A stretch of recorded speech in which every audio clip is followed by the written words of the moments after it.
کیا ایک شخص کی بیماری دوسرے کو لگتی ہے؟ حدیث میں تو نبی کریم صلی اللہ علیہ وسلم نے فرمایا ہے لا عدویٰ، بیماری متعدی نہیں ہوتی، یعنی ایک دوسرے کو نہیں لگتی، جبکہ سائنس کہتی ہے اور ثابت بھی کرتی ہے کہ ہاں بیماری ایک دوسرے کو لگتی ہے۔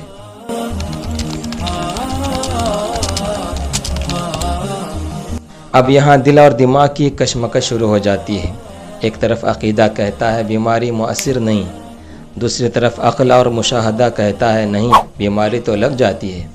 آج کی دنیا یہ مانتی ہے کہ بیماریاں متعدی ہوتی ہیں اور ایک دوسرے کو لگتی ہیں۔ وائرس اور جراثیم ایک جسم سے دوسرے جسم میں منتقل ہو کر اسے بھی بیمار بنا دیتے ہیں۔ ہم بچپن سے سنتے آئے ہیں کہ فلاں بیماری پھیل رہی ہے، اس سے بچو، قریب نہ جاؤ، ہاتھ نہ لگاؤ۔ اسی طرح نبی کریم صلی اللہ علیہ وسلم نے ایک مرتبہ ایک جذامی شخص سے بیعت لینے کے لیے کپڑے کے اوپر سے ہاتھ رکھا، براہ راست ہاتھ نہیں لگایا۔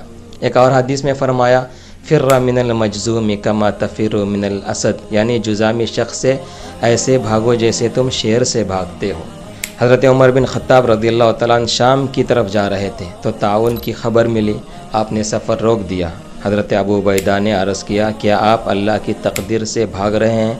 حضرت عمر نے فرمایا ہاں، ہم اللہ کی ایک تقدیر سے بھاگ کر دوسری تقدیر کی طرف جا رہے ہیں۔ لیکن حدیث تو کہتی ہے کہ لا عدویٰ، بیماری متعدی نہیں ہوتی، یعنی ایک دوسرے کو نہیں لگتی۔ اس کا کیا مطلب ہے؟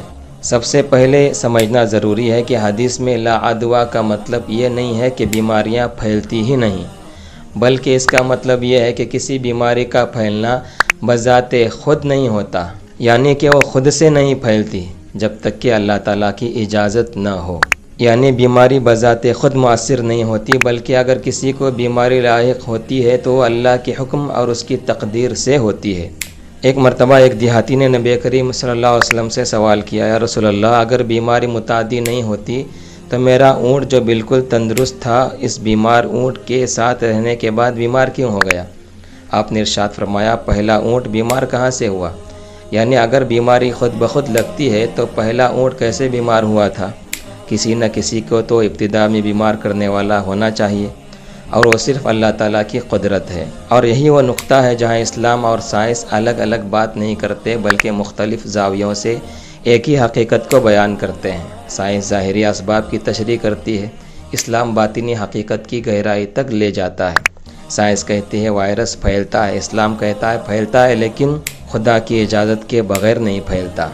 اسی لیے نبی کریم صلی اللہ علیہ وسلم نے خود احتیاطی تدابیر اختیار فرمائی، جذامی شخص سے فاصلہ رکھا، تعاون زدہ علاقے میں داخل ہونے سے گریز کرنے کے لیے کہا اور بیماروں کو الگ رکھنے کی ہدایت کی، لیکن ساتھ یہ بھی سکھایا کہ احتیاط ایمان کا حصہ ہے، مگر یقین صرف اللہ پر ہونا چاہیے۔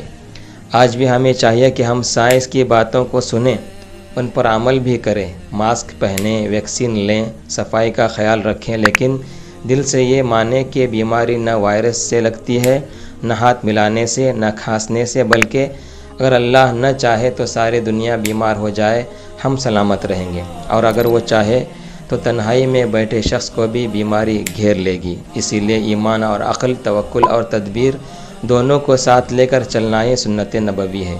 ہم نہ صرف بیماری سے بچنے کے لیے احتیاط کریں بلکہ عقیدے کو بھی سلامت رکھنے کی فکر کریں، یہی ہمارے ایمان کا تقاضا ہے۔